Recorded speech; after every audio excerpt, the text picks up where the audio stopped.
isang upuan, isang bastos na pagtaboy. Ang hapunan ng aming anibersaryo ay naging libing ng aking dangal. Habang pinagsisilbihan ko siya, isang babaeng amoy mamahaling pabango ang pumalit sa pwesto ko sa harap ng lahat. "Tumabi ka, Naen. Hindi ka na kailangan dito," sabi ni Terence. Pero hindi nila alam, sa bawat luhang pumatak, isang piraso ng kanilang kasalanan ang aking itinatala. Sino nga ba ang huling tatawa? "Bitawan mo yan, Naen.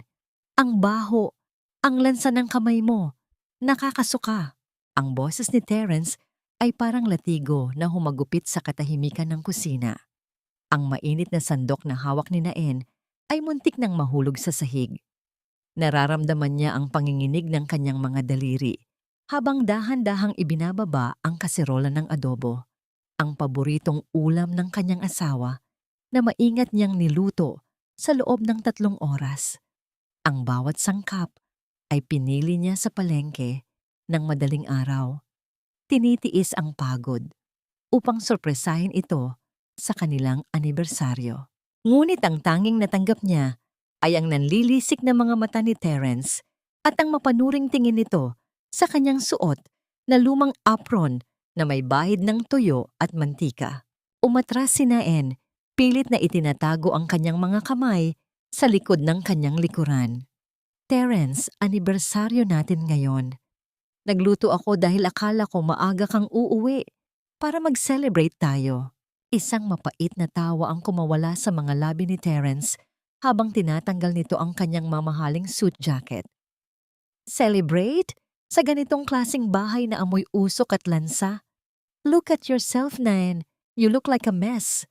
Para kang katulong na hindi marunong mag-ayos.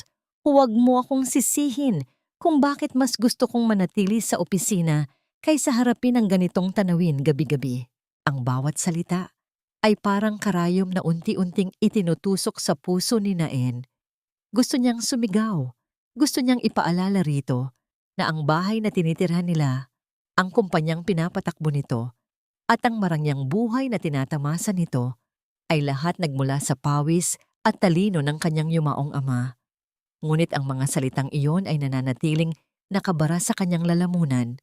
Nanuyo ang kanyang bibig habang pinagmamasdan ng asawa na tila diring-diri sa kanyang presensya.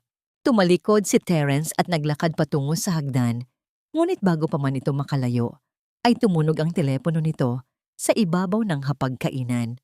Isang mabilis na sulyap ang nagawa ni Naen sa screen. Isang pangalan ang kuminang doon, Letty. Kasunod nito ay isang mensahe na hindi sinasadyang nabasa ni Naen. "I'm waiting for you, love. Forget that boring dinner." Tila tumigil ang mundo ni Naen. Ang tibok ng kanyang puso ay naging isang mabigat na tambol na nagbibigay ng sakit sa bawat pintig. Ang hapdi ng pagkakagaslight sa kanya ni Terence nitong mga nakaraang buwan ay biglang nagkaroon ng mukha at pangalan. Nararamdaman niya ang panlalamig ng kanyang mga paa habang ang mainit na singaw ng niluto niyang adobo ay tila nanunumbat sa kanyang katangahan. "Bakit ka nakatitig sa phone ko?" Singhal ni Terence nang mapansing hindi gumagalaw si Naen. Mabilis nitong hinablot ang telepono at itinago sa bulsa. "Huwag mong pakialaman ang mga bagay na hindi mo naiintindihan. Maglinis ka na lang dito. At yung relos ni tatay na nasa vault, ibigay mo sa akin ang susi bukas. Kailangan ko ng collateral para sa bagong investment." Pero iyon na lang ang natitirang alaala ni Tatay Terence. "Sabi mo noon, hinding-hindi natin pakikialaman ang mga gamit niya." Mahinang sagot ni Naen. Ang kanyang boses ay parang isang marupok na sinulilid na malapit nang maputol. Wala nang pakinabang ang alaala. Kung bagsak ang kumpanya, isaksak mo yan sa utak mo, Naen. Kung hindi dahil sa akin, baka nasa lansangan ka na ngayon.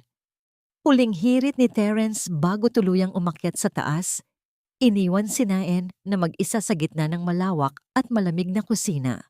Dahan-dahang lumapit si Naen sa lababo. Binuksan niya ang gripo at hinayaang dumaloy ang malamig na tubig sa kanyang mga kamay na may amoy ng bawang at tuyo. Pinagmasdan niya ang kanyang refleksyon sa bintana. Isang babaeng kupas ang ganda, pagod ang mga mata, at durog ang pagkatao. Ngunit sa gitna ng kanyang panginginig, dahan-dahan niyang kinapkap ang bulsa ng kanyang apron. Doon, naramdaman niya ang matigas at malamig na metal ng lumang relos ng kanyang ama. Hindi niya ito ibinigay kay Terence.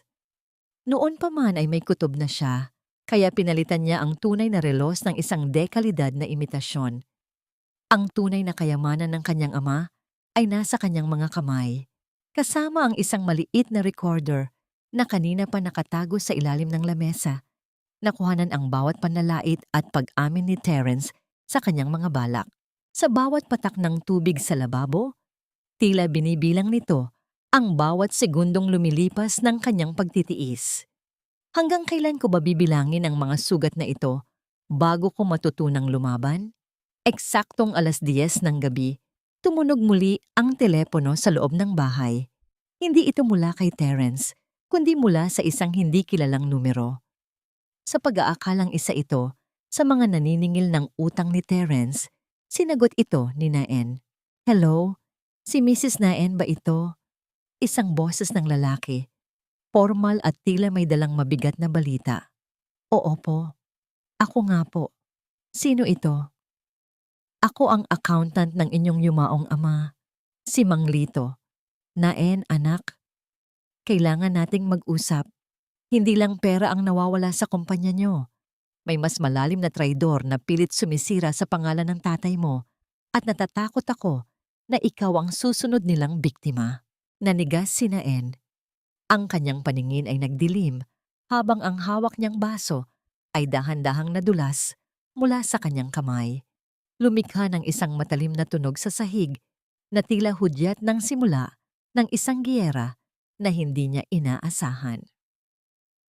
Nang magliwanag ang kalangitan kinabukasan, ang sinag ng araw ay tila walang kakayahang tunawin ang lamig sa loob ng kanilang hapagkainan. Nakaupo si Terence sa kabisera, prenteng humihigop ng mainit na kape, habang sa kanyang harapan ay nakakalat ang makakapal na dokumento. Sa kabilang dulo, tahimik na nagkikiskis ng kanyang nanginginig na mga daliri si Naen. Ang mga mata niya ay may bakas pa ng pamamaga mula sa pag-iyak noong nagdaang gabi, ngunit ang kanyang isip ay gising na gising. "Pirmahan mo na yan, Naen. Huwag mo nang patagalin pa." Malamig na utos ni Terence nang hindi man lang tumitingin sa kanya. Ang mga daliri nitong may suot na mamahaling singsing ay walang pasensyang tumatapik sa ibabaw ng mesa. "These are just standard loan documents. Kailangan nating isalba ang kumpanya ng tatay mo at ako lang ang nakakaalam kung paano. Unless gusto mong makita na tuluyang bumagsak ang pinaghirapan niya." Ang mga salitang iyon ay tila laso na namatamis sa pandinig ngunit pumapatay sa loob. Kinagat ni Naen ang kanyang ibabang labi, pinipigilan ang nag-uumalpas na galit sa kanyang dibdib. Alam niya ang totoo. Dahil sa tawag ni Mang Lito kagabi, alam niyang ang mga papel na nasa kanyang harapan ay hindi para isalba ang kumpanya, kundi para unti-unting ilipat ang mga natitirang ari-arian sa pangalan ni Terence at ng kanyang babae. "Terence, hindi ko masyadong maintindihan ang mga nakasulat dito." Mahinang wika ni Naen. Pilit na ginagawang inosente at mangmang ang kanyang tono. "Sigurado ka bang ligtas tayo rito? Baka naman pati ang bahay natin ay mawala." Inis na ibinagsak ni Terence ang kanyang tasa ng kape. "Diyan ka magaling, Naen. Ang magduda at maging pabigat. Wala ka nang ginawa, kundi magmukmok sa bahay na ito, habang ako nagpapakamatay sa trabaho para lang hindi tayo mabaon sa utang. Just sign the damn papers. Huwag ka nang magpanggap na may alam ka sa negosyo dahil wala kang alam kundi ang magluto ng malansang adobo." Tumungo si Naen, hinayaan ang kanyang sarili na magmukhang kaawa-awa. "Oo po, Terence. Susundin ko ang gusto mo. Kukuha lang ako ng sarili kong ballpen sa kwarto." Nang makatalikod siya, ang kaninang maamong muka ay napalitan ng isang malamig na determinasyon. Sa sandaling umalis si Terence patungo sa sala upang sagutin ang isa na namang tawag sa telepono. Natiyak niyang mula kay Letty. Mabilis na inilabas ni Naen ang kanyang cellphone mula sa bulsa ng kanyang duster. Sa kabila ng panginginig ng kanyang mga kamay at ang mabilis na pagkabog ng kanyang dibdib dahil sa takot na mahuli, sinimulan niyang kunan ng litrato ang bawat pahina ng dokumento. Tiniyak niyang malinaw ang mga detalye, lalo na ang pahina kung saan nakasulat ang mga pangalan ng Yundami corporations na gagamitin ni Terence. Ang bawat pagkuha niya ng larawan ay isang hakbang palabas sa hawla ng kasinungalingan. Nang marinig niya ang mabibigat na yabag ng asawa pabalik sa kusina, mabilis niyang itinago ang telepono at umaktong pilit na binabasa ang mga papel. Kinuha niya ang pluma at, nang may mabigat na paghinga, inilapat ang kanyang pirma sa ibaba. Ang paghagod ng tinta sa papel ay tila pag-ukit ng kanyang pagsang-ayon sa sarili niyang pagbagsak sa paningin ni Terence, ngunit sa likod ng kanyang isip, ito ay ang simula ng kanyang paghihiganti. Matapos makuha ang gusto, mabilis na umalis si Terence bitbit ang mga dokumento. Walang iniwang salita ng pamamaalam o kahit man lang sulyap.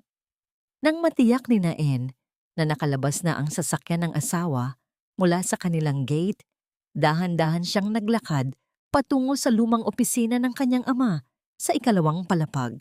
Ang silid na yon ay amoy ng lumang kahoy at mga aklat, isang sagradong lugar na hindi pinakikialaman ni Terence. Lumapit si Naen sa malaking silyang balat na pagmamay-ari ng kanyang ama. Hinaplos niya ang nakuhang gasgas sa gilid nito at sa sandaling iyon, ang mga luhang kanina pa niya pinipigilan ay tuluyang bumagsak.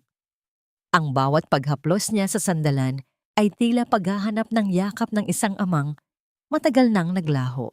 Inilabas niya mula sa kanyang dibdib ang tunay na gintong relos na nakasabit sa isang kwintas. Pinakinggan ng mahina, ngunit matatag na pag-ikot ng mga kamay nito. Sa katahimikan ng silid, tila bumubulong ang kanyang ama. Humugot siya ng malalim na hininga at pinahid ang mga luha. Hindi na siya iiyak ng walang dahilan. Iipunin niya ang kanyang tapang para sa araw na maniningil siya. Pagsapit ng tanghali, napagpasyahan ni Naen na magtungo sa kumpanya. May nakalimutang folder si Terence sa ibabaw ng piano at ito ang perpektong dahilan upang mag-imbestiga sa paligid ng opisina nang hindi nagdudulot ng hinala. Suot ang kanyang simpleng damit at pilit na inaayos ang sarili. Nag-commute siya patungo sa gusaling dating ipinagmamalaki ng kanyang pamilya. Nang makarating siya sa executive floor, napansin niyang tahimik ang paligid. Nasa lunch break ang karamihan sa mga empleyado. Dahan-dahan siyang naglakad patungo sa salaming pinto ng opisina ni Terence. Wala siyang balak na manggulo. Gusto lamang niyang iwan ang folder sa sekretarya nito. Ngunit nang sumilip siya sa maliit na siwang ng blinds ng opisina, tila binuhusan ng yelo ang buong katawan ni Naen. Nasa loob si Terence, nakaupo sa silya habang nakapatong ang mga binti sa mesa. At sa kanyang harapan, nakaupo sa gilid ng mesa ang isang babaeng may makapal na makeup, nakasuot ng masikip na pulang damit na nagpapalabas ng hubog ng katawan nito. Si Letty. Nagtatawanan ang dalawa, tila nagdiriwang ng isang tagumpay. Ngunit hindi ang pagkakalapit ng dalawa ang nagpatigil sa paghinga ni Naen. Ang kanyang mga mata ay naipako sa leeg ng babae. Kumikinang sa ilalim ng ilaw ng opisina ang isang kwintas. Isang antigong kwintas na may palawit na hugis, patak ng luha na gawa sa purong esmeralda. Napahawak si Naen sa kanyang dibdib. Pakiramdam niya ay may matalim na patalim na itinusok ng malalim sa kanyang puso at pilit na pinipilipit. Ang kwintas na yon ay hindi basta-bastang alahas. Iyon ang pamana ng kanyang yumaong ina, ang alahas na iningatan niya sa loob ng pinakatatagong kahadiyero ng kanilang pamilya, na ang tanging may alam ng combination code ay siya at si Terence. Paanong napunta ang sagradong alaala ng kanyang ina sa leeg ng babaeng sumisira sa kanyang pagkatao? Ang sakit ng panloloko ay mabilis na napalitan ng isang nagniningas at nag-uumapaw na puot na hindi pa niya nararamdaman Sa tanang buhay niya, ang paghinga niya ay naging mabigat habang patuloy siyang nakatitig sa magnanakaw ng kanyang asawa at ng kanyang kasaysayan. Tila bumibigat ang bawat hakbang ni Naen pabalik sa bahay. Ang larawan ng Esmeraldang kwintas na suot ni Letty ay nakaukit na sa kanyang isipan, nagdudulot ng hapdi na walang anumang gamot ang makapagpapagaling. Ang bawat pagtibok ng kanyang puso ay isang paalala ng kawalang hiyaan ng lalaking minsan niyang pinangakuan ng pagmamahal sa harap ng altar. Nang makarating siya sa kanilang tila nag-iisa at malungkot na mansyon, dumiretso siya sa kanyang silid at isinara ang pinto. Sa loob ng katahimikan ng kwarto, ang pag-iyak na kanina pa niya pinipigilan ay tuluyan ng kumawala. Napasubsob siya sa malambot na kama, hinihigpitan ang pagkakayakap sa mga unan upang pigilan ang pag-alpas ng kanyang mga hikbi. Bakit, Terence? Bakit kailangan mong kunin pati ang natitirang piraso ng aking ina? Ang tanong na ito ay paulit-ulit na umiikot sa kanyang isipan habang pinapanood niya ang sariling mga luha na bumabasa sa kobrekama. Hindi niya namalayan ang paglipas ng oras. Nabalik lamang ang kanyang diwa nang makarinig siya ng marahang katok mula sa pinto. Agad niyang pinunasan ang kanyang mukha, pilit na inaayos ang sarili upang itago ang bakas ng kanyang pagkasira. Nang buksan niya ang pinto, tumambad sa kanya ang pamilyar at maamong mukha ni Nanay Rosa, ang matandang katiwala ng kanilang pamilya na nagsilbi simula pa noong dalaga ang kanyang ina. May dala itong isang baso ng maligamgam na gatas at isang platito ng biskwit. Anak, napansin kong hindi ka pa kumakain mula kaninang tanghali. Malamig na wika ng matanda. Ang boses nito ay may dalang panginginig dahil sa katandaan ngunit puno ng malasakit. Pumasok ito at inilapag ang tray sa maliit na mesa sa tabi ng bintana. Sa unang pagkakataon, matapos ang matagal na panahon, naramdaman ni Naen ang tunay na kalinga na matagal na niyang inaasam. Ang pagpapanggap na siya ay matatag ay tuluyang gumuho. Niyakap niya ng mahigpit si Nanay Rosa at umiyak ng parang isang maliit na bata na nawala ng direksyon. Nanay, kinuha niya. Kinuha ni Terence ang kwintas ni Mama at ibinigay sa iba. Niloloko niya ako, Nanay. Inaagaw niya ang lahat sa akin. Humihikbing sumbong ni Naen habang hinahagod ng matanda ang kanyang likuran. Huminga ng malalim si Nanay Rosa. Ang mga mata nito, na saksi sa kasaysayan ng pamilya, ay napuno ng awa at lungkot. Matagal ko nang alam, anak. Nakita ko kung paano magbago ang ihip ng hangin sa pamamahay na ito simula nang mamatay ang iyong ama. Gusto kitang balaan pero natatakot ako na baka hindi ka maniwala sa akin. Inilayo ni Naen ang kanyang sarili. Pilit na hinahanap ang paliwanag sa mga mata ng matanda. Bakit ganito si Terence, Nanay? Binigyan siya ni tatay ng pamilya. Tinanggap natin siya kahit ulila siya. Hindi ba niya naisip ang utang na loob niya sa pamilya natin? Naupo si Nanay Rosa sa gilid ng kama at hinawakan ang malamig na mga kamay ni Naen. Tila bumalik ang kanyang gunita. Ilang dekada na ang nakalilipas.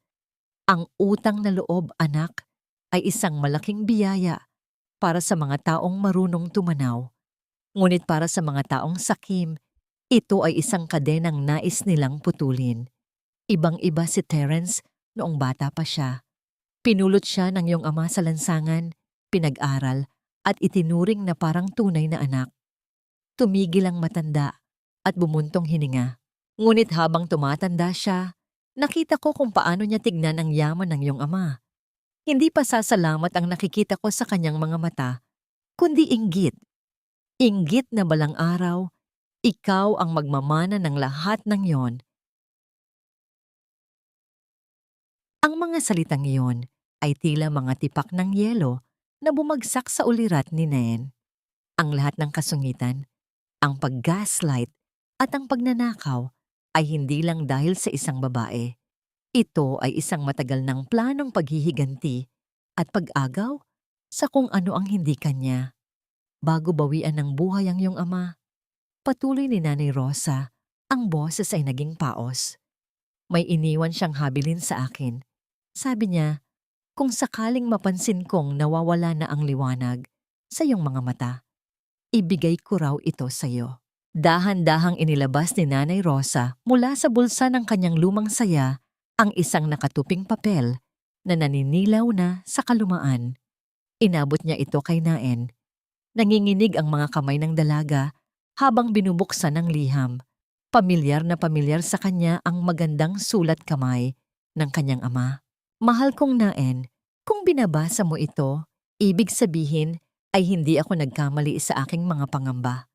Umaasa ako na ang pag-ibig mo ay sapat upang baguhin ang nilalaman ng puso ni Terence. Ngunit kung sakaling ang pag-asang yun ay mabigo, huwag kang magtiwala sa anino. Anak, ang aso na pinakain mo mula sa iyong kamay ay maaaring kumagat kapag siya ay nakaramdam ng gutom sa kapangyarihan. Gamitin mo ang relos. Ang oras ay nasa iyong panig. Tuluyang bumagsak ang luha ni Naen sa lumang papel. Ang kanyang ama ay may kutob na pala. Nakita na nito ang kadiliman sa puso ni Terence, ngunit pinili nitong ibigay pa rin sa lalaki ang pagkakataong magbago. Isang sugal na ngayon ay binabayaran ni Naen ng napakamahal. Pinahid ni Naen ang kanyang mga luha. Ang panlulumo ay unti-unting napalitan ng isang tahimik na determinasyon. Tumingin siya kay Nanay Rosa. Hindi ko hahayaang mapunta sa wala ang pinaghirapan ni tatay-nanay. Kukunin ko pabalik ang lahat, lalo na ang kwintas ni Mama. Nang gabing iyon, matapos makaalis si Nanay Rosa upang magpahinga, naupo si Naen sa harap ng kanyang vanity mirror. Tinitigan niya ang sarili, inaaral ang bawat linya ng pagod sa kanyang mukha. Handa na siyang lumaban, hindi gamit ang galit, kundi gamit ang talino. Kinuha niya ang kanyang telepono at nagsimulang mag-type ng mensahe para kay Mang Lito upang mag-set ng isang palihim na pagpupulong. Habang hinihintay niya ang sagot ng matandang accountant, isang notification ang umilaw sa screen. Ito ay mula sa isang hindi kilalang numero. Kumunot ang kanyang noo habang binabasa ang nilalaman ng mensahe. Ang mga salitang nakasulat ay tila isang malamig na kamay na sumakal sa kanyang lalamunan. Napakaganda ng relos mo, Naen. Sayang at mukhang malapit nang huminto ang pag-ikot nito. Tumigil ka na sa pag-iimbestiga bago ka mapahamak. Ibinalik ni Naen ang kanyang paningin sa lumang relos ng ama na nasa ibabaw ng kanyang mesa. Ang malakas na pag-ikot nito ay tila isang babala na ang kalaban ay nasa paligid lamang, nagmamasid at naghihintay ng kanyang pagkakamali. Ang malamig na simoy ng hangin mula sa nakabukas na bintana ay hindi sapat upang pawiin ang pag-init ng sulok ng mga mata ni Naen. Hawak pa rin niya ang kanyang telepono, paulit-ulit na binabasa ang nagbabantang mensahe mula sa hindi kilalang numero. Bago pa man niya lubusang maproseso ang takot, isang nakakasilaw na ilaw mula sa sasakyan ang tumama sa salamin ng kanilang sala. Hudyat na dumating na ang kanyang asawa. Mabilis na itinago ni Naen ang telepono at sinalubong si Terence. Ang lakad ng lalaki ay medyo pasuray-suray at bago pa man ito makalapit, ay pumasok na sa ilong ni Naen ang matapang na amoy ng alak na humalo sa pamilyar na matamis na pabango ng babaeng nakita niya sa opisina. Terence, ang gabi mo na naman. Kumain ka na ba? Ipag-iinit kita ng pagkain. Malumanay na bungad ni Naen. Pilit na itinatago ang panginginig ng kanyang boses. Huminto si Terence at tiningnan siya mula ulo hanggang paa. Ang mga mata nito ay puno ng pandidiri. Sa mga sandaling iyon, lumapit ang nakababatang katulong na si Celia. May dalang isang baso ng malamig na tubig para sa amo. Ngunit bago pa man maibigay ng dalagita ang baso, walang sabi-sabing hinawi ito ni Terence ng buong lakas.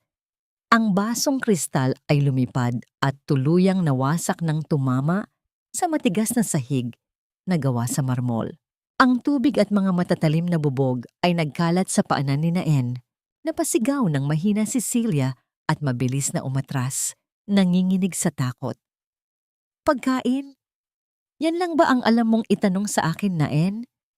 Umalingaw-ngaw ang galit na tinig ni Terence sa buong kabahayan. Ginising maging ang mga natutulog na kasambahay. I am breaking my back trying to save your father's dying company. Tapos sasalubungin mo ako ng mga ganyang walang kwentang tanong? At ano yang tingin na yan? Inaamoy mo ba ako? Pinagdududahan mo na naman ako. Lumunok si Naen. Pinipigilan ang pagtulo ng kanyang mga luha. Wala akong sinasabing masama, Terence. Nag-aalala lang ako dahil parang may iba nang kumukuha ng oras mo. May nakita ako kanina sa opisina. Hindi na niya natapos ang kanyang sasabihin nang biglang duruin siya ni Terence sa mukha. See? This is exactly what I'm talking about. You are crazy, Naen. Baliw ka na. Sigaw ni Terence, idinidiretso ang paninisi sa kanya habang nanonood ang mga nanginginig na katulong mula sa gilid ng kusina. Gumagawa ka ng mga kwento sa isip mo. You are so paranoid at nakakasakal na. Wala na akong ginawang tama sa paningin mo. Nagpapakahirap ako para hindi tayo mabaon sa utang tapos pagbibintangan mo ako na nambababae. Look at yourself. Baka kaya ka nagkakaganyan ay dahil wala ka nang ginawa kundi magmukmok sa bahay na ito. Kailangan mo na ng psychiatrist, Naen. Nasiraan ka na ng bait. Ang mga salitang iyon ay tila mga asidong ibinuhos sa buong pagkatao ni Naen. Ang pagpapahiya nito sa kanya sa harap ng mga taong pinasusweldo nila ay isang patunay na wala na itong natitirang respeto sa kanya. Pinalalabas nito na siya ang may problema, na ang kanyang mga nakikita at nararamdaman ay pawang gawa-gawa lamang ng isang sirang isipan. Sa halip na sumigaw pabalik, isang hindi inaasahang kilos ang ginawa ni Naen. Dahan-dahan siyang lumuhod sa sahig, sa gitna ng mga nagkalat na bubog. Gamit ang kanyang mga walang laban na kamay, sinimulan niyang pulutin ang mga basag na piraso ng kristal. Ang isang matalim na gilid ay humati sa balat ng kanyang hintuturo. Naglabas ng mapulang dugo, ngunit hindi siya dumaing. Ang pisikal na hapdi ay isang mabisang pampamanhid sa nag-aalab na sakit sa kanyang dibdib. Opo, Terence, pasensya na. Ako ang may mali. Nababaliw na nga siguro ako. Pabulong ngunit malinaw na wika ni Naen habang nakayuko. Ginamit niya ang pader ng kabaliwan na ipinaparatang nito upang magtago. Nakita niyang napangisi si Terence. Sa pag-aakala ng lalaki na tuluyan na nitong nawasak ang pag-iisip at kumpiyansa ng kanyang asawa, mayabang itong tumalikod at umakyat sa hagdan nang hindi man lang tinapunan ng tingin ang duguang kamay ni Naen.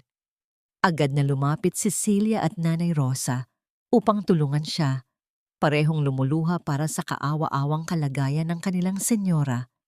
Ngunit isang mahinang iling lamang ang isinagot ni Naen. Ang kanyang mga mata ay walang bakas ng pagkabaliw. Naroon ang isang malamig at nakapapasong determinasyon na balik lamang ang katahimikan nang sumapit ang maaliwalas na umaga. Abala si Naen sa pag-aayos ng mga bulaklak sa florera nang marinig niya ang pagtunog ng doorbell. Isang hindi inanyayahang bisita ang naghihintay sa kanilang pintuan. Nakatayo roon si Letty. Suot ang isang hapit na damit at may dalang mamahaling bag. Ang labi nito ay pinintahan ng pulang-pula na lipstick. At ang ngiti nito ay puno ng pang-uuyam. Good morning, Mrs. Naen. Nandyan ba si Terence? May naiwan kasi siyang importanteng documents sa meeting namin kagabi. Wika ni Letty. Sinasadyang diinan ang salitang meeting upang mang-asar. Kahit na nagiinit ang sikmura ni Naen sa presensya ng babaeng umangkin sa kwintas ng kanyang ina, nanatili siyang kalmado. Naliligo pa siya. Maaari mong iwan sa akin ang mga papeles. Oh, it's fine. Hihintayin ko na lang siya sa labas. By the way, pwede ba akong makigamit ng powder room niyo? Kanina pa kasi ako nagmamadali. Pakiusap nito, bagaman ang tono ay tila naguutos. Walang magawa si Naen kundi ituro ang banyo sa unang palapag. Pinagmasdan niya ang mayabang na paglalakad ni Letty sa loob ng kanyang sariling pamamahay. Makalipas ang ilang minuto, Lumabas ang babae. Saktong pagbaba ni Terence na bakas ang gulat at lihim na pagkataranta nang makita ang kalaguyo. Mabilis na inabot ni Letty ang isang manipis na folder at nagpaalam, nag-iwan pa ng isang makahulugang kindat kay Terence na hindi nakaligtas sa paningin ni Naen. Nang makaalis ang dalawa para pumasok sa kumpanya, naglakad si Naen patungo sa powder room upang maglinis. Ang matapang at nakakahilong pabango ni Letty ay nanunuot pa rin sa loob ng maliit na silid. Habang pinupunasan niya ang marmol na lababo, napansin niya ang isang maliit at mamahaling pouch na gawa sa balat na naiwan malapit sa salamin. Sinasadya man o hindi, naiwang bahagyang nakabukas ang siwang nito. Dala ng kuryosidad at pagdududa, dahan-dahang hinawakan ni Naen ang pouch. Sa loob nito ay may ilang makeup, ngunit ang kumuha ng kanyang buong atensyon ay isang mahaba at puting gamit na gawa sa plastik. Kinuha niya ito at tila huminto ang pag-ikot ng mundo nang mabasa niya ang ibig sabihin ng bagay na yon. Ito ay isang pregnancy test. At sa maliit na bintana nito, malinaw at mariing nakaguhit ang dalawang pulang linya. Napahawak si Naen sa gilid ng lababo upang hindi matumba. Nanlamig ang buong katawan niya. Ang asawa niyang palaging nagdadahilan na wala pa silang oras para bumuo ng pamilya dahil sa kumpanya ay may binubuo na palang pamilya sa piling ng iba. Ang linyang pula ay tila dugong dumanak mula sa kanyang puso. Hindi na ito simpleng pagnanakaw ng pera o panloloko. Ito ay pagtatayo ng bagong kaharian gamit ang mga guho ng kanyang sariling buhay. Ang dalawang pulang linya sa maliit na bintana ng pregnancy test ay tila mga rehas na tuluyang nagkulong sa puso ni Naen. Matagal siyang nakatitig sa kapirasong plastik na yon, habang ang kanyang isip ay naglalakbay pabalik sa mga gabing lumuluha siya ng palihim, nagmamakaawa kay Terence na bumuo na sila ng sariling pamilya. Palagi nitong sinasabi na hindi pa handa ang kumpanya, na kailangan muna nilang yumaman at maging matatag. Ngunit ngayon, ang katotohanan ay tila isang malupit na sampal. Hindi ito tungkol sa pagiging hindi handa, kundi dahil hindi siya ang babaeng nais nitong maging ina ng kanyang mga anak. Dahan-dahan niyang ibinalik ang pregnancy test sa loob ng pouch, siniguradong walang magbabago sa posisyon nito upang hindi makahalata si Letty. Humarap siya sa salamin at tinitigan ang kanyang sarili.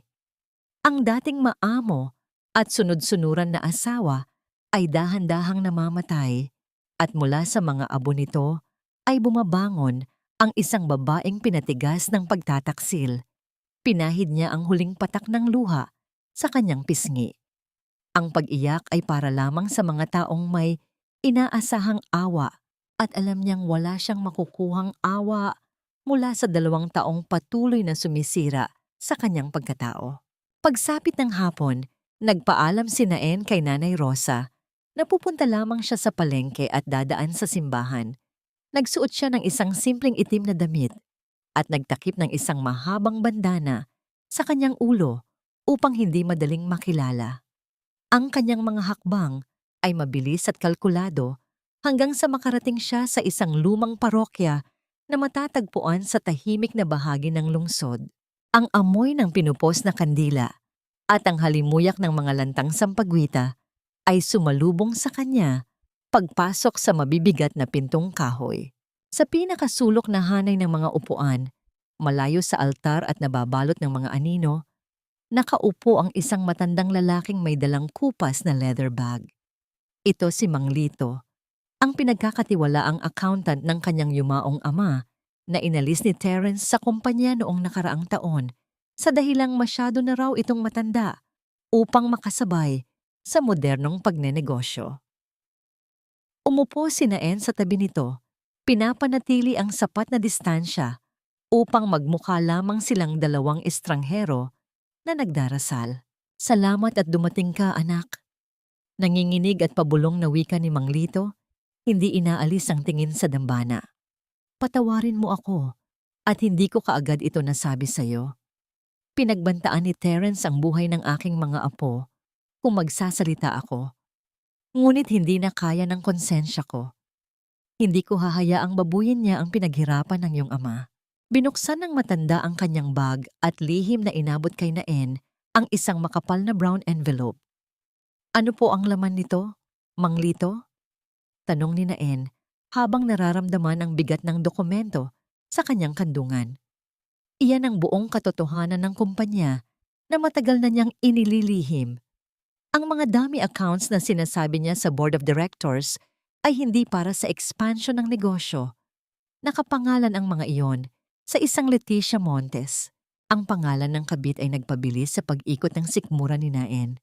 Ginagamit niya ang pera ng kumpanya para pondohan si Letty.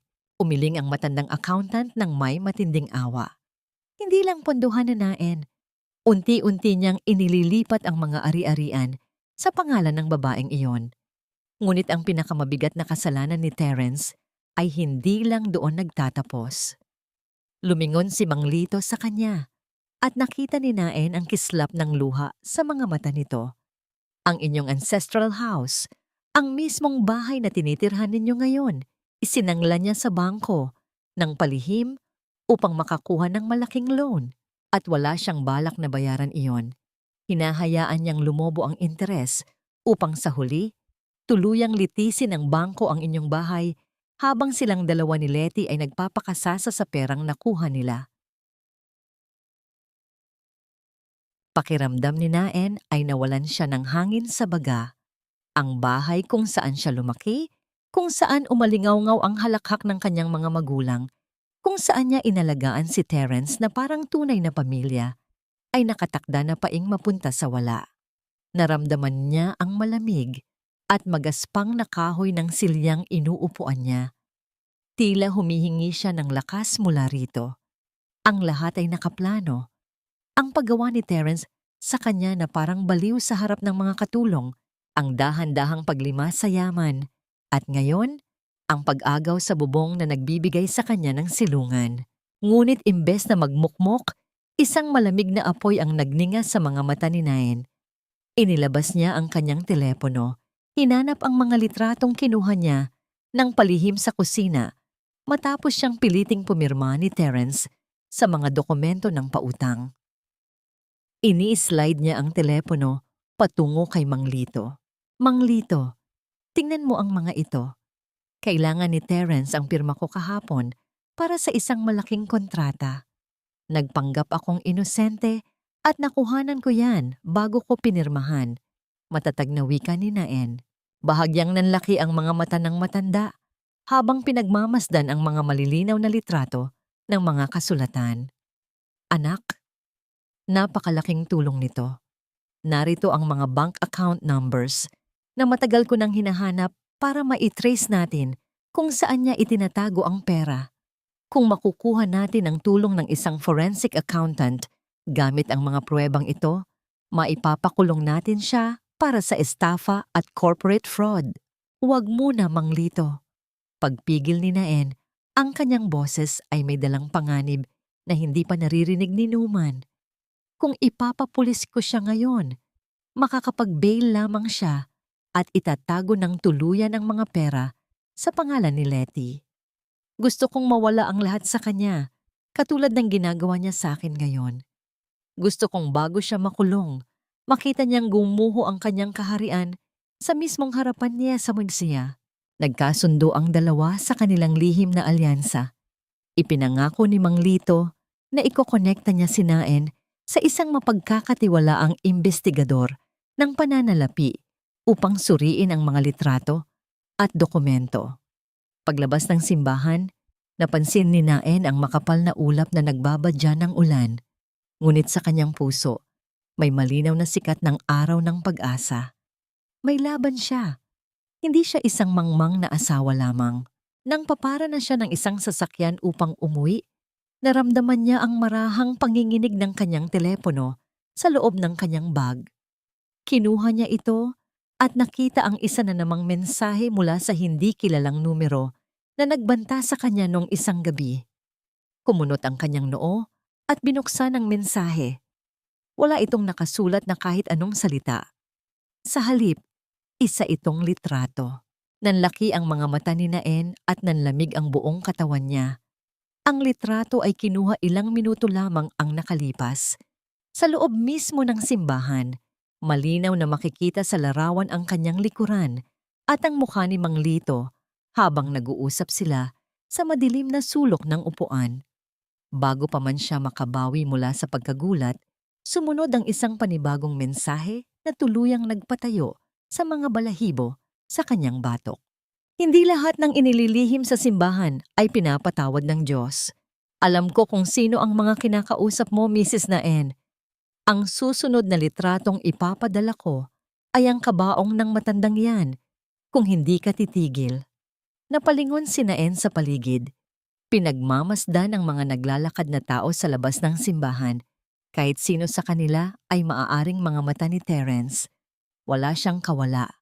At ngayon, maging ang buhay ng taong tumutulong sa kanya ay nalalagay sa bingit ng kamatayan. Ang mabilis na pagtibok ng puso ni Naen ay tila nakikipagkarera sa pagdaan ng mga sasakyan sa kanyang harapan. Palingon-lingon siya sa paligid ng simbahan. Pinagmamasdan ang bawat mukha ng mga taong naglalakad, naghahanap ng sino mang may hawak na telepono at nakatingin sa kanya. Wala siyang makitang kahina-hinala, ngunit alam niyang may mga matang nakamasid sa dilim. Pilit niyang pinakalma ang kanyang nanginginig na mga kamay at nag-type ng isang mabilis na mensahe kay Mang Lito. Umalis po muna kayo ng Maynila. Umuwi po muna kayo sa probinsya at wag na wag kayong makikipag-ugnayan kahit kanino hanggat hindi ako ang nagbibigay ng hudyat. Ako na po ang bahala. Nang makumpirma niyang naipadala ang mensahe, mabilis siyang pumara ng taxi. Hindi siya pwedeng magpakita ng takot. Ang takot ay ang sandatang ginagamit ni Terence upang paralisahin siya at hindi na niya hahayaang tumalab ito. Pagdating niya sa kanilang mansyon, sinalubong siya ng isang pambihirang eksena. Ang mga katulong ay aligagang naglilinis at nag-aayos ng sala. Si Terence, na bihirang umuwi ng maaga, ay nakatayo sa gitna ng sala, nakasuot ng isang formal at mamahaling damit, at may hawak na baso ng alak. Saan ka nanggaling? Mukha kang pulubi sa suot mo. Bungad ni Terence ang namamanmondi mo pabesiso. Ang mga mata nito ay nanliliit sa pandidir. Magpalit ka ng damit at tulungan mo ang mga katulong sa kusina. May darating tayong napakahalagang bisita ngayong gabi. Isang big-time investor. Siguraduhin mong perpekto ang hapunan at kapag nandito na siya, huwag kang masyadong lumabas mula sa kusina. Ayokong mapahiya sa mga walang kwenta mong kwento. Kinagat ni Naen ang loob ng kanyang pisngi upang pigilan ang pagbuhos ng kanyang galit.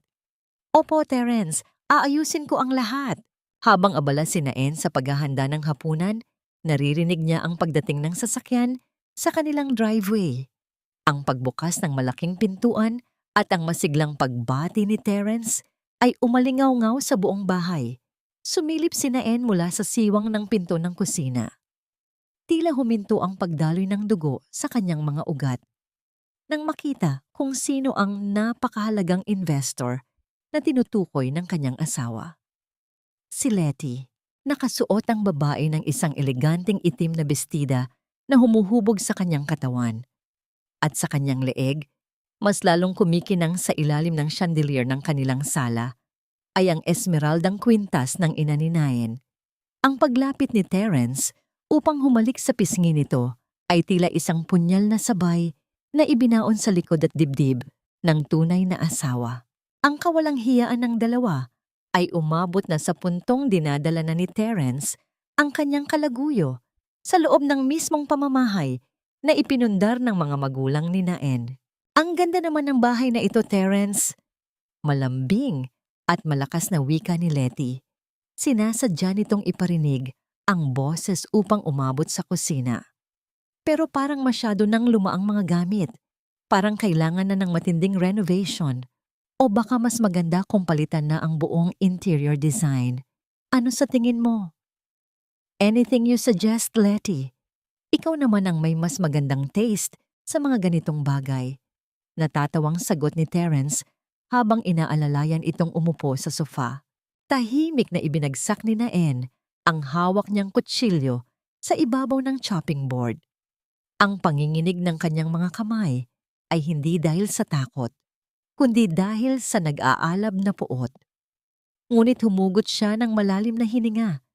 Isinuot niya ang kanyang maskara, ang maskara ng isang mangmang at sunod-sunurang asawa. Inayos niya ang pagkain sa malaking tray at lumabas patungo sa hapagkainan. Nang ilapag ni Naen ang mga ulam sa mesa, tiningnan siya ni Letty mula ulo hanggang paa. Ang mga labi nito ay nakaarko sa isang nakakainsultong ngiti. "Oh, ikaw pala ang asawa, Mrs. Naen. Akala ko kanina, isa ka sa mga katulong. Sayang naman at nai-stress ka sa pagluluto. Sana nagpa-deliver na lang si Terence sa isang fine dining restaurant. Mas gusto kasi ni Terence ang lutong bahay, Miss Letty." Mahinahong sagot ni Naen, bagaman ang kanyang mga mata ay nananatiling nakayuko upang itago ang kanyang emosyon. "Sana ay magustuhan ninyo." Sa buong oras ng hapunan, nakatayo lamang si Naen sa gilid. Nagsisilbi na parang isang bayarang utusan sa sarili niyang hapagkainan. Pinapanood niya kung paano hawakan ni Letty ang kamay ni Terence sa ibabaw ng mesa sa tuwing nag-uusap sila tungkol sa negosyo. Bawat subo ni Letty sa pagkaing inihanda ni Naen ay may kasamang lait, kesyo masyadong maalat ang sarsa o kaya ay matigas ang karne. At sa bawat reklamo nito, sumasang-ayon si Terence, nagpapahiwatig na mas mabuti pang hindi na lang sana nagluto ang kanyang asawa. Habang hinihimay ni Naen ang bawat detalye ng kanilang pag-uusap, napansin niya ang isang partikular na galaw ni Letty. Madalas nitong haplusin ang kanyang tiyan, isang palihim na senyales sa pagitan nila ni Terence tungkol sa batang dinadala nito. Ang pagduduwal at ang inosenteng buhay na nabuo mula sa kasalanan ay ginagamit na ngayon bilang sandata upang tuluyang palayasin si Naen sa kanyang sariling buhay. Matapos ang hapunan, nagpaalam si Letty, nagagamit ng banyo. Ngunit imbes na pumunta sa powder room sa unang palapag, napansin ni Naen na umakyat ito sa ikalawang palapag kung nasaan ang mga pribadong kwarto. Agad na sumunod si Naen, maingat at walang ingay ang kanyang bawat hakbang. Nakita niya si Letty na nakatayo sa loob ng lumang opisina ng kanyang ama. Ang pinto ay bahagyang nakabukas. Hawak ng kalaguyo ang gintong relos na naiwan ni Naen sa ibabaw ng mesa kaninang umaga bago siya umalis. Pinagmamasdan ito ni Letty ng may pandidiri at pangahamak. Wow, ang tagal na nitong patay na matanda, pero nag-iwan pa ng mga basurang ganito. Kausap ni Letty sa sarili habang ipinapagpag ang relos. Baka pwede na itong ibenta sa pawn shop para pandagdag sa budget ng nursery room. Hindi na nakapagpigil si Naen. Pumasok siya sa silid ng may mabibigat na hakbang. "Pakiusap, bitawan mo yan. Hindi yan laruan at lalong hindi yan basura." Nagulat si Letty at napalingon, ngunit mabilis nitong nabawi ang kanyang mataray na postura. Ngumisi ito nang nakakaloko. "Oh, nandito ka pala. Pasensya na. Masyado kasing madulas at parang walang kwenta ang disenyo nito." Habang nagsasalita si Letty, sinadya nitong ibuka ang kanyang mga daliri. Ang mabigat na gintong relos ay nahulog mula sa ere, nagbabadyang mabasag sa matigas na sahig na kahoy. Mabilis pa sa kidlat na sumalampak si Naen at naiharang ang kanyang dalawang kamay. Sinalo niya ang relos ilang pulgada lamang bago ito tumama sa lapag. Ang lakas ng pagbagsak ng kanyang mga tuhod ay nagdulot ng matinding kirot, ngunit ang mahalaga ay ligtas ang alaala ng kanyang ama. Mahigpit niyang niyakap ang relos sa kanyang dibdib. Ang paghinga niya ay mabilis at nanginginig sa matinding galit. Tumawa ng mahina si Letty at lumuhod upang magpantay ang kanilang mga mukha. Dahil wala si Terence sa paligid, tinanggal ng babae ang maskara ng pagiging formal na bisita. Lumapit ito sa tainga ni Naen at bumulong ng mga salitang amoy kamatayan. "Kawawa ka naman, Naen. Kapit na kapit ka sa mga lumang gamit dahil wala nang kumakapit sa'yo. Akin na ang kumpanya. Akin na ang asawa mo at malapit nang maging akin ang bahay na ito. Kung ako sa'yo, mag-impake ka na. Lalo na't kailangan na ng magiging anak namin ng malawak na kwarto para sa kanyang mga laruan. Tumayo si Letty. Pinagpagan ang kanyang mamahaling damit at mayabang na naglakad palabas ng silid, iniwan si Naen na nakaluhod sa dilim. Nanatili si Naen sa sahig. Mahigpit ang pagkakakuyom ng kanyang mga kamao. Ang pangaalipusta ay umabot na sa sagad. Dahan-dahan siyang tumayo, inilapag ang relos ng maayos at bumaba pabalik sa kusina upang ipagpatuloy ang paglilinis, nagkukunwaring walang nangyari. Ngunit nang malapit na siya sa pasilyo patungo sa hapagkainan, napahinto siya. Sumilip siya at nakita si Terence na nakatalikod. Nakatayo ito sa tapat ng lagayan ng mga inumin. May hawak itong maliit na bote na naglalaman ng puting pulbos. Nang walang pag-aalinlangan, ibinuhos ni Terence ang laman ng bote sa loob ng baso ng gatas na palaging iniinom ni Naen bago matulog. Dahan-dahang hinahalo ito hanggang sa tuluyang matunaw sa puting likido. Ang baso ng gatas na pilit pinaiinom ni Terence kay Naen gabi-gabi bilang pampakalma dahil sa kanyang kabaliwan ay hindi pala gamot upang mapabuti siya. Ang bawat pag-ikot ng kutsara na ginagawa ni Terence ay tila unti-unting pumapatay sa pag-asa ni Naen. Ang asawang inalagaan niya na ipinagtanggol niya mula sa panghuhusga ng ibang tao noong mga panahong wala itong pera ay hindi lang magnanakaw at traidor. Ngayon, malinaw na nilalason nito ang kanyang isipan at katawan upang tuluyan siyang mabaliw at mapadali ang pagpapasa ng mga ari-arian kina Letty. Naramdaman ni Naen ang panlalamig ng kanyang mga kamay. Ang kanyang paghinga ay naging mababaw upang hindi makalikha ng anumang ingay. Dahan-dahan siyang umaatras, maingat ang bawat paghakbang, at lihim na nagtungo sa madilim na pasilyo ng mga kwarto sa ibaba. Ang kasamaan ni Terence ay mas malalim pa sa inakala niya. Kung patuloy siyang iinom ng gatas na yon, baka hindi na siya umabot sa araw ng kanyang paghihiganti. Pagsapit ng gabi, nang makauwi na si Letty at nakatulog na ang mga katulong, umakyat si Naen sa kanilang kwarto. Naroon si Terence, nakaupo sa gilid ng kama at naghihintay habang nakapatong sa side table ang baso ng gatas na tinitimpla nito kanina. Inumin mo na ito, Naen. Napansin kong masyado kang tense kanina sa harap ni Letty. Kailangan mo ng tulog. Wika ni Terence, ang boses ay tila nagmamalasakit, ngunit ang mga mata ay malamig at nagmamasid. Pumasok si Naen nang nakayuko at walang ingay. Lumapit siya at kinuha ang baso. Salamat, Terence. Pasensya na kung naging awkward ako kanina. Sadyang pagod lang siguro. Hinawakan ni Naen ang baso at dinala sa kanyang mga labi. Ngunit sa sandaling maramdaman niya ang malamig na gilid ng baso, bigla niyang ipinikit ng mariin ang kanyang mga mata at umaktong inubo ng malakas. Sa kanyang pekeng pag-ubo, sinadya niyang bitiwan ang baso. Bumagsak ito sa sahig, nabasag at kumalat ang gatas sa makapal na karpet. Ay, Diyos ko, Terence, pasensya na. Nasamid ako.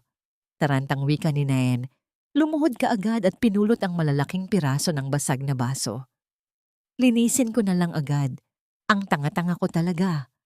Nakita niya ang mabilis na pagkainis sa mukha ni Terence, ngunit dahil sa pagpapanggap ni Naen ng labis na paghingi ng tawad, umirap na lamang ang asawa. Pabigat ka talaga. Maging sa paghawak ng baso, palpak ka.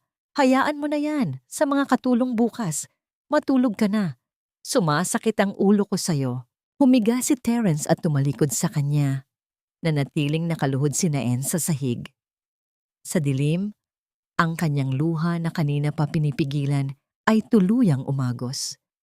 Ang pamamanhid na naramdaman niya sa pagpapahiya ni Letty ay napalitan ng panginginig ng matinding galit at takot na pinaghalo. Sa mismong silid kung saan siya ipinangakong mamahalin ng tapat, naroon ang kanyang asawa, natutulog ng mahimbing matapos siyang tangkaing lasunin. Kinabukasan, lumipas ang mga araw nang walang ibang ginawa si Naen kundi ang maghanda. Nakipag-ugnayan si Mang Lito kay Naen sa pamamagitan ng isang ligtas na numero at ipinaalam na sinimulan na ng isang kilalang forensic accountant ang pagsusuri sa mga litrato. Habang hinihintay niya ang mga matibay na ebidensya, alam ni Naen na hindi sapat na ipakita lang niya ang mga papeles kay Terence. Kailangan niyang wasakin ang asawa sa paraang hindi nito makakalimutan kailanman. Habang nag-iimbentaryo ng mga gamit sa kwarto para maihiwalay ang mga pribado niyang alaala, naghahanap si Naen ng isang tiyak na kahon. Ilang linggo na ang nakalilipas, bago pa niya tuklasin ang lahat ng kataksilan, niregaluhan siya ni Terence ng isang mamahaling kwintas. Tuwang-tuwa pa siya noon, inisip niyang iyon ay tanda ng pagmamahal. Ngunit nang matingnan niya ng mabuti ang kahon, may kakaiba rito. Hinalungkat niya ang ilalim ng kama at nahanap ang itim na velvet box. Dahan-dahan niyang binuksan ito at kinuha ang kwintas, ngunit hindi ang alahas ang kanyang pakay. Ginamit niya ang isang maliit na hairpin upang buksan ang false bottom ng kahon. Doon, nakatago ang isang napakaliit na memory card at ang resibo ng kwintas. Ang resibo ay nakapangalan kay Leticia Montes. Ang kwintas na ibinigay sa kanya ay isang reject o duplicate lamang ng mas mahal na version na ibinigay ni Terence sa kabit nito. Ipinasok ni Naen ang memory card sa kanyang lumang laptop na matagal na niyang hindi ginagamit at nakatago sa ilalim ng mga damit. Nang mabuksan ang mga files, isang panibagong alon ng sakit ang humampas sa kanya. Ito ay ang mga kopya ng hidden camera footage na sadyang ikinabit ni Terence sa loob ng kanilang kwarto. Mga video ni Naen na palihim na umiiyak. Mga video kung saan siya ay nagmumukhang problemado at balisa matapos itong sigawan at piliting uminom ng lason. Naisip niya ang dokumento sa bahay, ang pagtawag sa kanya ni Terence na baliw sa harap ng mga kasambahay at ang pulbos. Malinaw na binubuo ni Terence ang ebidensya upang maideklara siyang incompetent o mentally unstable sa harap ng korte. Sumunod na file na nakita niya ay isang folder na may pangalang The Fall.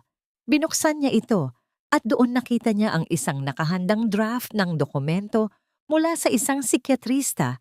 Nagdedeklara na si Naen ay kailangang i-admit sa isang mental institution. Nakakabit din ang mga authorization forms na nakaredy na para pirmahan ni Terence bilang kanyang legal guardian at tagapangalaga ng kanyang yumaong ama. Hindi makahinga si Naen. Ang lalaking katabi niyang matulog ay isang demonyong may malinis at detalyadong plano upang ipasok siya sa isang kulungan ng mga baliw at tuluyang nakawin ang lahat.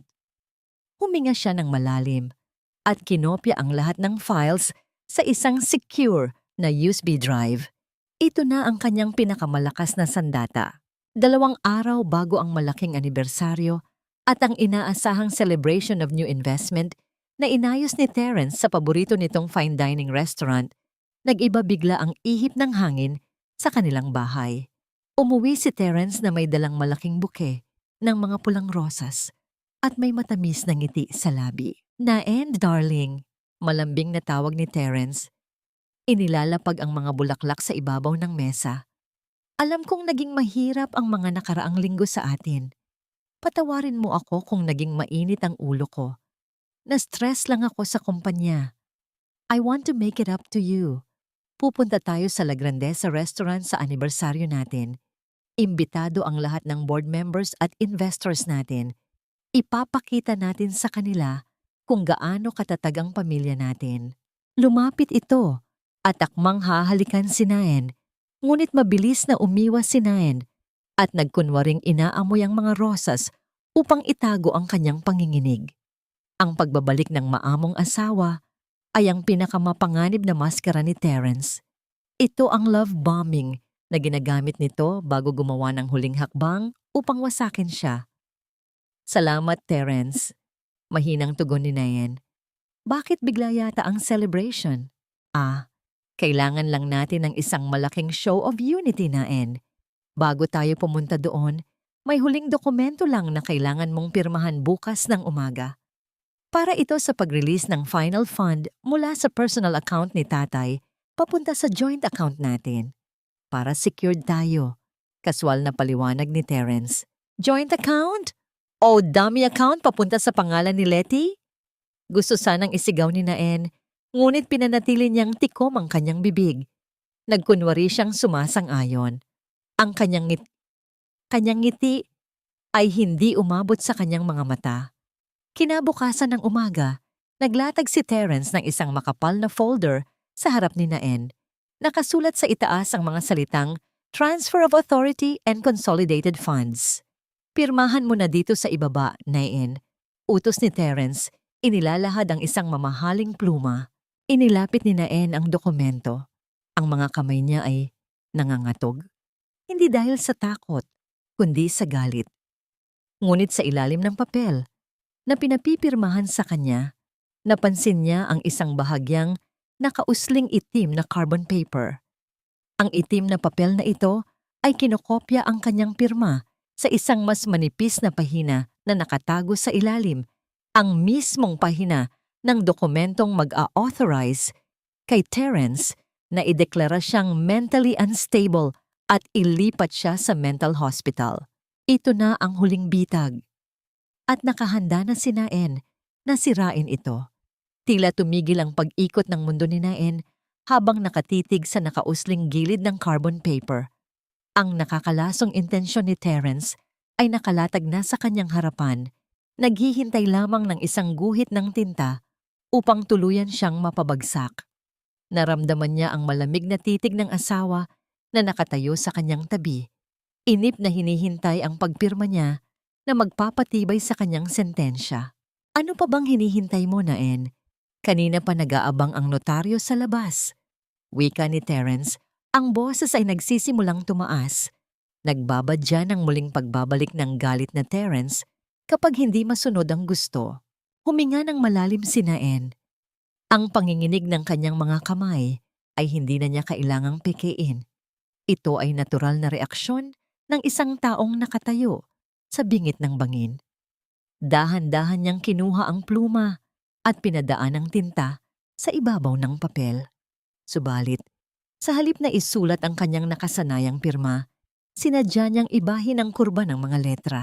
Iniba niya ang diin sa mga unang pantig at binago ang huling linya upang hindi ito tumugma sa kanyang opisyal na specimen signature na nakarehistro sa mga bangko. Isa itong pirma na, kung susuriin ng mga eksperto, ay mapapatunayang peke o ginawa sa ilalim ng matinding pamimilit. Nang mailapat ang huling tuldok, mabilis na hinablot ni Terence ang folder. Hindi man lang nito tiningnan ng maigi ang pirma, sapat na sa kanya na nakita niya itong gumalaw. Ang ngisi sa labi nito ay isang malinaw na deklarasyon ng tagumpay. Good. Mag-ayos ka na ng maaga mamaya. Ayokong makita ng mga tao na mukha kang lusyang sa tabi ko. Bili ni Terence bago mabilis na lumabas ng bahay, marahil ay papunta na kay Letty upang ibalita ang kanilang tagumpay. Naiwan si Naen sa loob ng tahimik na bahay. Naupo siya sa silya, hinayaan ang malamig na pawis na tumulo mula sa kanyang noo. Ang unang yugto ng kanyang kaligtasan ay nagawa na niya. Ngayon, kailangan na niyang ihanda ang pinakamalaking pasabog para sa hapunan na inaasam ni Terence. Kinuha niya ang kanyang telepono at tinawagan ang numero na ibinigay ni Mang Lito, ang numero ni Attorney Valderrama, ang magaling at palaban na abogado na ipinakilala ng matanda. Attorney Valderrama, nagawa ko na po. Mahinang sabi ni Naen sa kabilang linya. Pirmahan na po niya ang lahat. Maganda yan, Mrs. Naen, sagot ng abogado. Ang boses nito ay formal at may dalang katiyakan.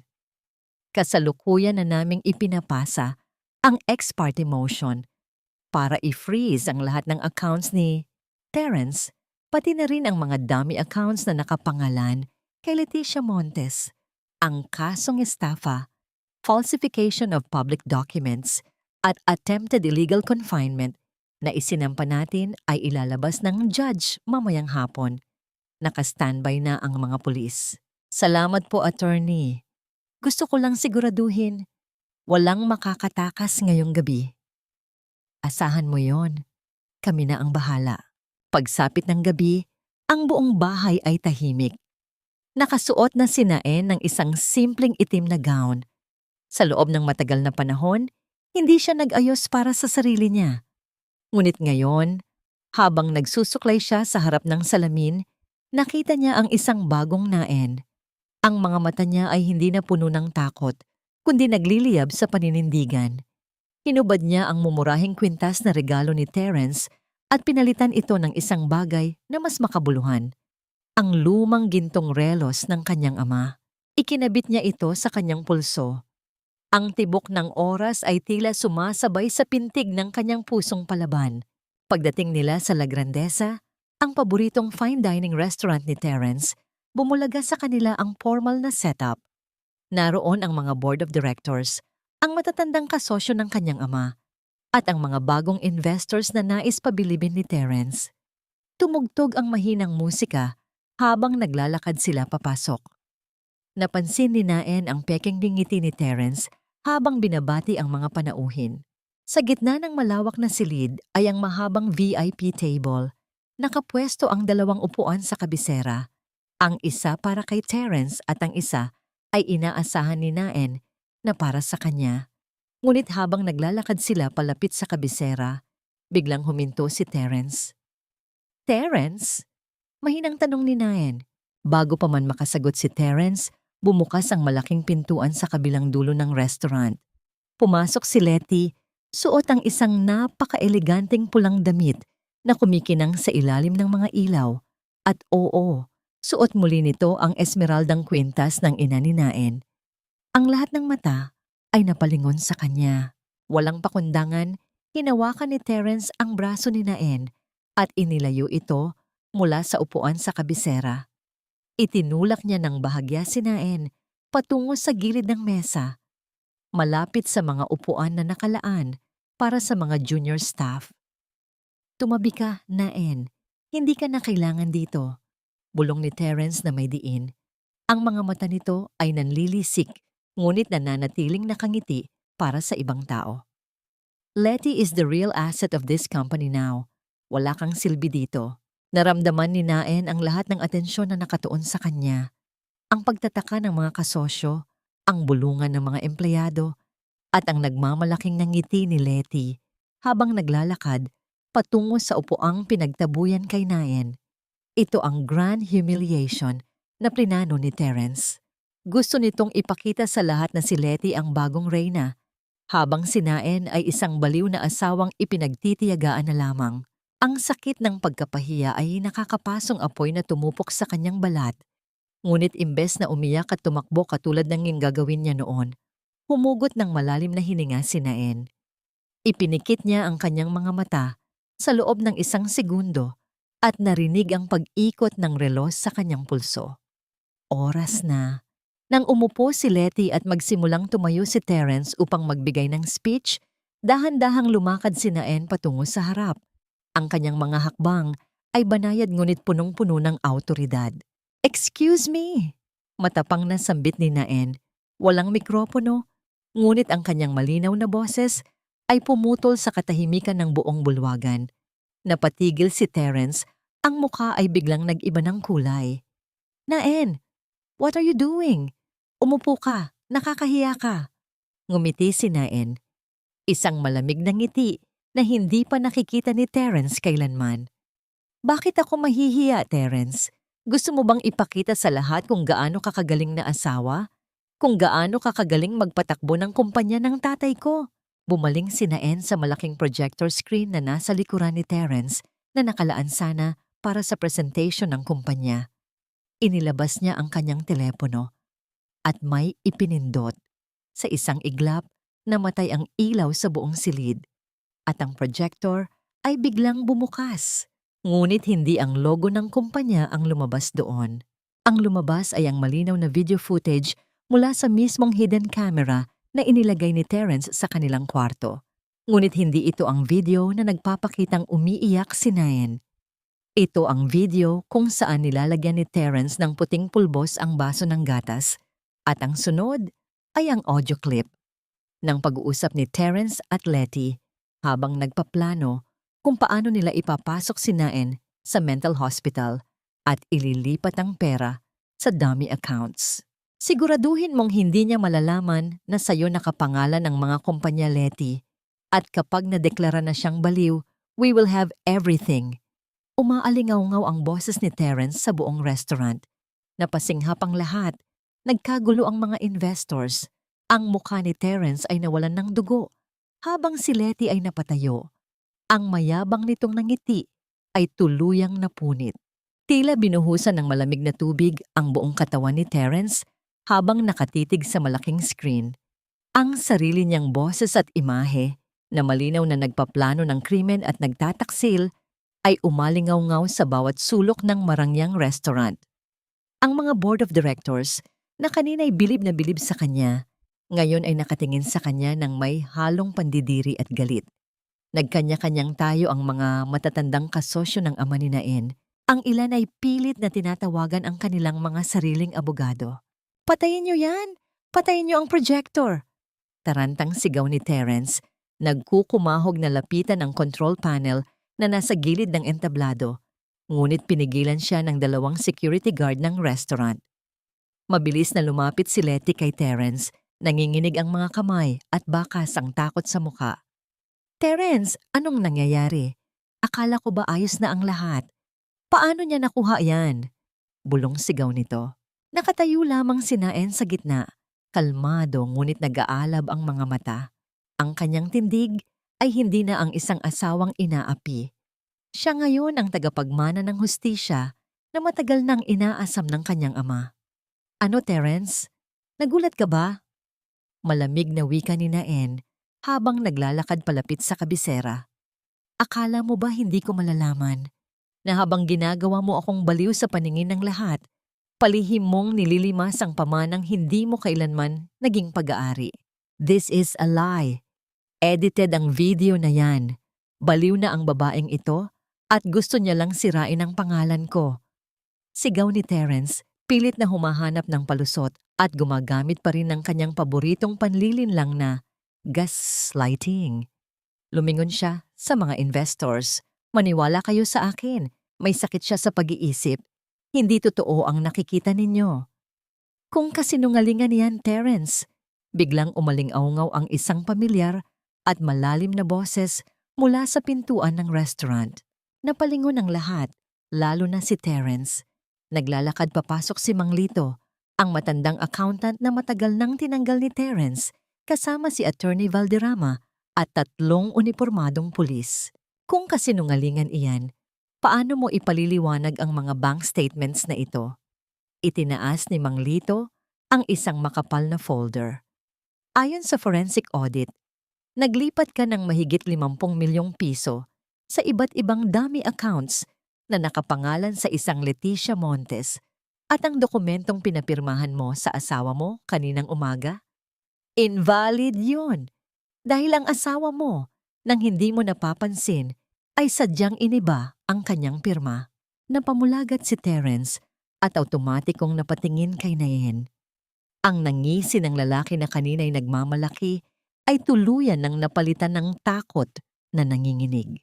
Lumapit si Attorney Valderrama at humarap kay Terence. "Mr. Terence, may court order na po para i-freeze ang lahat ng bank accounts mo at ni Miss Montes, kasama na ang lahat ng assets na nabili gamit ang pera ng kumpanya.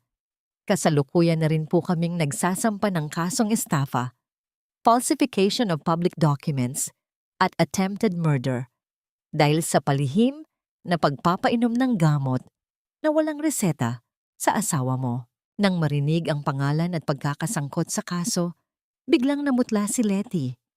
Umatras ito. Sinusubukang ilayo ang sarili kay Terence. "Wala akong kinalaman dyan. Siya ang nagplano ng lahat. Nagamit lang ako." Humarap si Terence kay Letty, hindi makapaniwala sa bilis ng pagbaliktad ng babaeng pinangakuan niya ng lahat. "Letty, anong sinasabi mo? Tayo ang gumawa nito. Sabi mo." "Shut up!" tili ni Letty, tinatanggal ang kanyang sapatos upang mas mabilis na makatakbo palabas. Ngunit bago pa man siya makalapit sa pinto, hinarang siya ng isang babaeng pulis. Miss Leticia Montes, may arrest warrant din po kayo bilang kasabwat sa estafa. Malamig na pahayag ng pulis habang nilalabas ang posas. Hindi pwede ito. Buntis ako. Buntis ako sa anak niya. Sigaw ni Letty habang nagpupumiglas, tinuturo si Terence.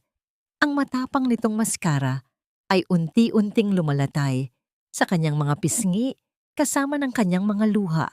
Dahan-dahang lumapit si Naen kay Letty. Tiningnan niya ang esmeraldang kwintas na suot nito. Ang huling simbolo ng paghihirap niya sa mga kamay ng dalawa. Miss Letty, mahinahong sabi ni Naen, ngunit ang diin ng bawat salita ay parang asero. Kukunin ko lang ang hindi mo pag-aari. Nang walang pag-aalinlangan, inabot ni Naen ang leeg ni Letty at dahan-dahang kinalas ang kawit ng esmeraldang kwintas. Ito ay sa ina ko. At ngayon, pwede na kayong umalis. Palabas ng buhay ko. Ibinaling ni Naen ang kanyang paningin kay Terence. Ang lalaking minsang itinuring niya bilang mundo niya ay ngayon nakaluhod, pinupusasan ng mga pulis. Umiiyak ito at nagmamakaawa. Ang mayabang nitong tindig ay naglaho ng parang bula. Naen! Naen, please! Maawa ka sa akin. Asawa mo ako. Utang na loob ko sa tatay mo ang buhay ko. Bigyan mo ako ng isa pang pagkakataon. Pagmamakaawa ni Terence, kinakaladkad ang kanyang tuhod patungo kay Naen. Tinitigan siya ni Naen, tila pinag-aaralan ang mukha ng isang estranghero. Utang na loob? Sinira mo ang pamilya ko? Pinagtangkaan mo ang buhay ko? At binaboy mo ang alaala ng aking ama dahil sa utang na loob na yan? Wala kang inutang sa amin, Terence. Ninakaw mo ang lahat. At ngayon, babayaran mo ito ng buo. Tinalikuran ni Naen si Terence habang isinasakay ito sa police car kasama si Letty. Ang mga ilaw ng wangwang ay nagbigay kulay sa madilim na gabi. Ang hapunan na sana'y magpapabagsak kay Naen ay naging hudyat ng pagbangon ng kanyang pamilya. Nang tuluyan ng makaalis ang mga awtoridad, naiwan si Naen sa gitna ng restaurant na ngayon ay halos walang laman.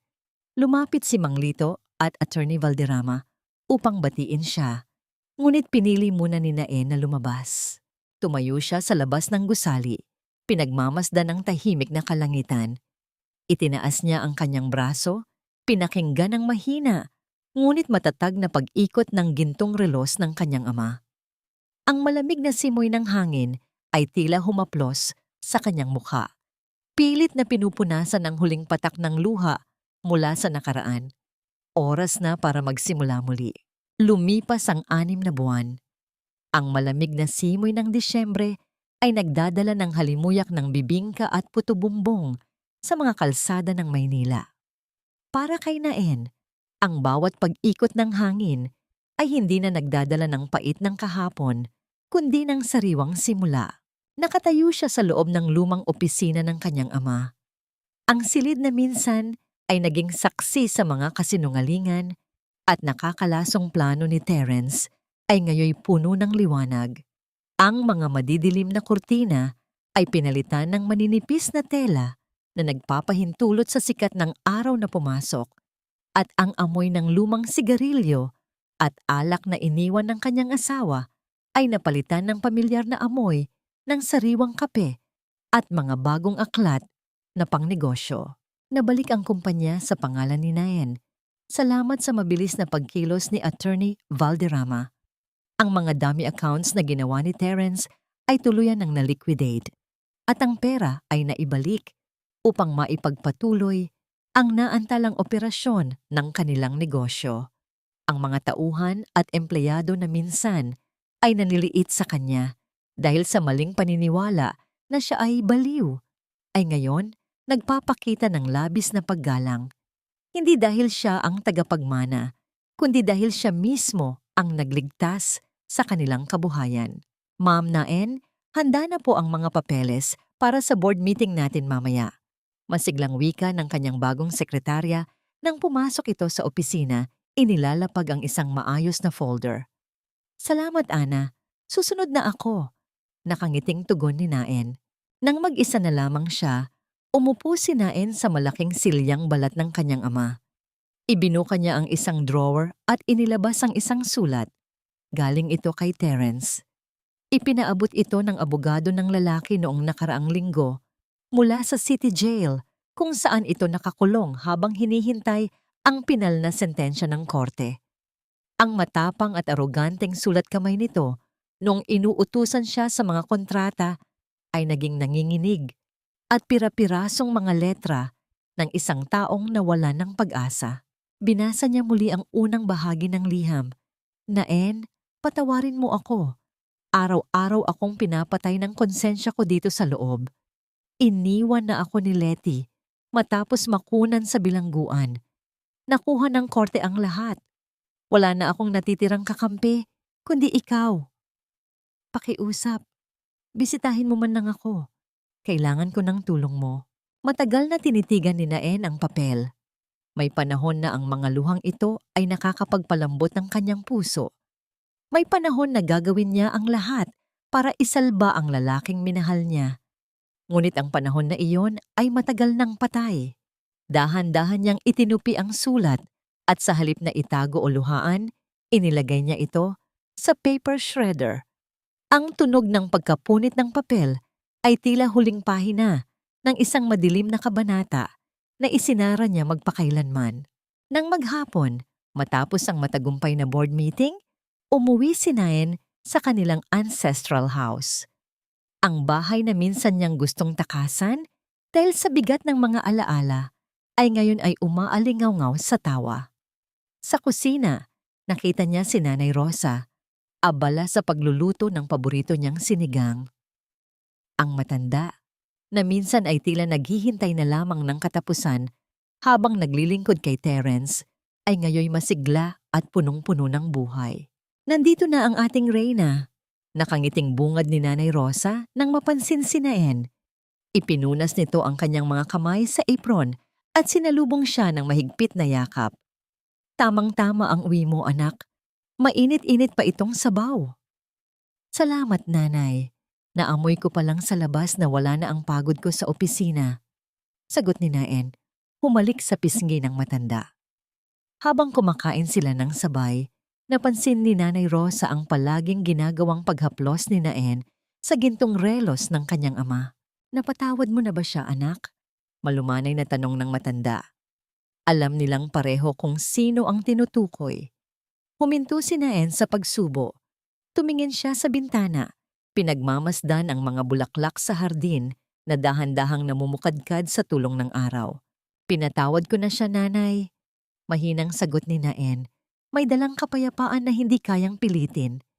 Hindi para sa kanya, kundi para sa sarili ko. Kung hindi ko siya papatawarin, para ko na rin siyang pinayagang patuloy na mamuhay sa isip at puso ko. Ang pagpapatawad ay hindi nangangahulugang kalilimutan ko ang ginawa niya o tutulungan ko siya. Ibig sabihin lang, malaya na ako. Wala na siyang hawak sa akin. Nang gabi ring iyon, naglakad si Naen patungo sa balkonahe ng kanyang kwarto. Ang malamig na hangin ay masarap sa pakiramdam. Ipinatong niya ang kanyang mga kamay sa barandilya at tumingala sa mabituing kalangitan. Sa kanyang pulso, patuloy ang tahimik na pag-ikot ng relos. Hindi na ito ang relos na ginamit upang mag-ipon ng ebidensya at maghiganti. Ito na ang relos na nagpapaalala sa kanya na ang oras ay patuloy na umaandar. Nagaano man kabilis o kabagal, ang katarungan ay laging darating sa mga taong marunong maghintay at lumaban ng tama. Ang pinakamalaking aral na iniwan ng kanyang laban ay hindi ang paghihiganti. Natutunan ni Naen na ang tunay na lakas ng isang babae ay hindi nakikita sa kung gaano karaming sakit ang kaya niyang tiisin sa ngalan ng pag-ibig o utang na loob.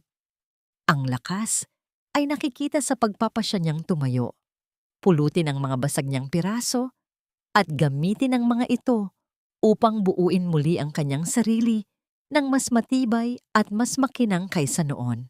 Ngumiti si Naen, isang ngiting nagmula sa kaibuturan ng kanyang pagkatao.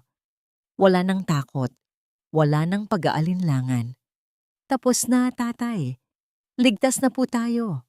Bulong niya sa hangin. At sa unang pagkakataon, matapos ang napakahabang panahon, ang katahimikan ng gabi ay hindi na nakakatakot. Isa na itong malambot na kumot na nagbibigay ng payapang yakap ng tagumpay.